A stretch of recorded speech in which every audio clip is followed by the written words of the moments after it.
Morning, YouTube. The story of the Dr. Jekyll and Mr. Hyde hockey team continues. It's been a rough couple days in Leafland after the well-documented emergency backup goalie coming in for Carolina and dousing the Leafs.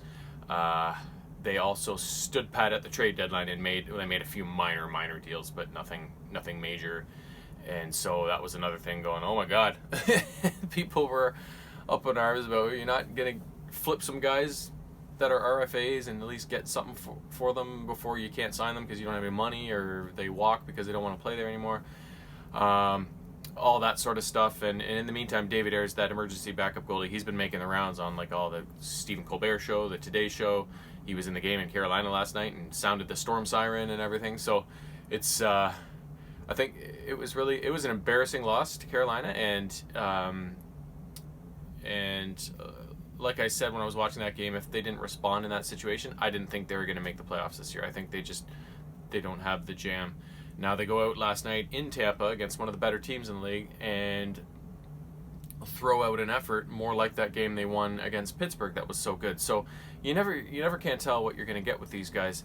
But it was encouraging to see that. I think they took that loss hardest of all of the bad losses they've taken this year, just because of the extraordinary circumstances that kind of put an exclamation mark on that effort, right? So right away last night in the first period, you could tell they were working a lot harder. They were doing the things that you need to do to win, and so that alone was encouraging, just to see that the situation and the message, got through. Now, trying to clear the zone, they turned the puck over right around the halfway point, I guess, of the first period, and Tampa was first on the board, but they had a big response and scored twice in the back half of the first period to take a 2-1 lead. My voice is cracking. I'm 43. My voice is still cracking. Muzzin got the Leafs on the board first. It was kind of like they were working the puck down low, and Spezza was going for a behind the net kind of chance or something, and the puck kind of got bounced around and squirted out into the point, and Muzzin just skated in and stepped into it and blasted it past Vasilevsky. It looked like Spezza was off to the side of the net and tipped it, but he must not have got his stick on it, because Muzzin did get credit for the goal. But something happened when it kind of went past Vasilevsky's glove. It maybe hits some of his equipment or something and then changed direction, but something weird happened when it went in. Either way, Muzzin got them on the board first, and then a very similar goal later on in the period where the Leafs were on the power play. They were working in around the zone. It came back to Barry at the point, and he's got a bomb from the point on the one-timer. He just ripped a one-timer, and Tavares was in front and tipped it, and that was a 2-1 lead going into the first intermission. So the second period played out much like the first did, actually exactly the same. Tampa was on the board first, which evened things up at 2.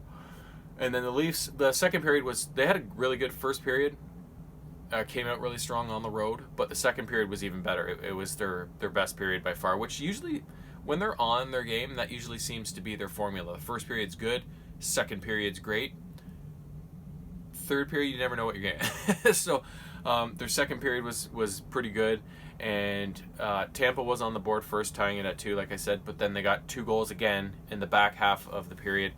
Tavares first.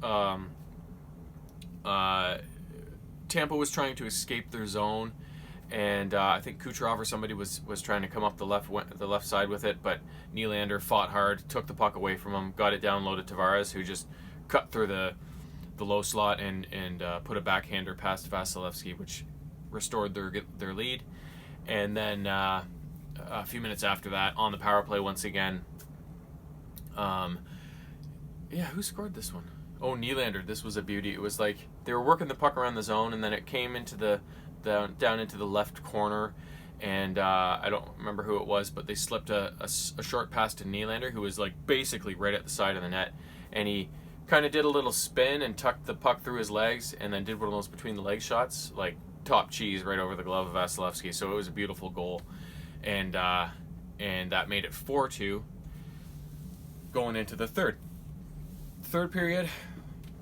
They didn't have a shot on net until it was late. It was at least well into the second half of the period when they registered their first shot. So they didn't come out with that that effort that they had in the first couple periods this team seemed to fall into this defensive shell when they're trying to close out a game. They got a 1 or 2 goal lead in the third period, and they just try to fall back and play defense. But the problem with that is that you're allowing the team to build all this momentum. You're allowing the team to have all this zone time and have the puck on their stick so much more. And it just, that momentum always builds. And whether you weather the storm enough to win the game, they always manage to score. Lucky for the Leafs in this situation, they had a 2-goal lead because Tampa did get one more. Toronto was able to close it out in the final moments, but they've got to learn to just go out and play in the third the way they played in the second. The more don't take any stupid risks, like say, okay, no more pinching anymore in the third, but still go on, like carry the puck, dump the puck, get into their zone and take the attack to them rather than sitting back, because at least you're not letting them just have all these free passes to the net, and you're having your goalie having to make some big late game saves. So they seem to fall into that pattern whenever they've got a third period lead pretty much all the time. So fortunately last night they were able to oh my gosh, so tired. They were able to weather the storm last night and pick up a big 2 points, and but they gotta, I think that's one of the, they need to work on their starts. They need to come out intense for every game, like they want to play the game of hockey, and like they know how they need to play the game of hockey at this point in the year. And they also need to work on their finishes.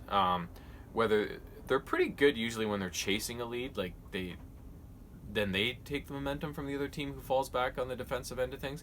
But when they're up in the third period, they really need to work on their approach.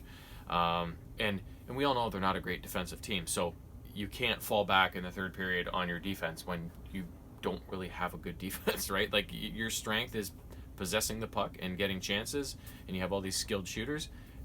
Continue to take the attack, right? So but fortunately they got the big 2 points in Tampa. They play in Florida Thursday, which is the team who is directly chasing them for third in the Atlantic, and basically that's the playoff race for them right now.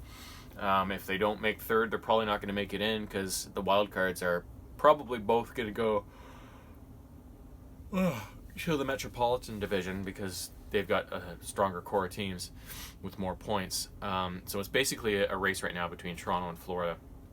Florida won last night, so they're 2 points behind Toronto for that third spot. And the encouraging thing was, at the trade deadline, the Leafs didn't really do anything. They said, okay, no, this is the team we believe in. You've got yourself into this mess. It's up for you to play yourself out of it, right? That's all well and done, but if they don't make the playoffs, then it kind of backfires, right? But either way, they didn't do anything. Florida did do some moves, but they seem to have been more sellers and weakened themselves more than strengthened themselves. It's almost like they've given up a little bit on their playoff push by making the moves they did. So I thought it was kind of strange, encouraging for the Leafs, but then they managed to go out and win last night against Arizona. So so who knows? You never know, right? Like so I don't know what to think. It's still going to be a race to the finish, but if the Leafs keep throwing out efforts more like last night over the course of the rest of the season, they're probably going to make the playoffs. They're going to win more than they lose if they continue that type of effort and execution.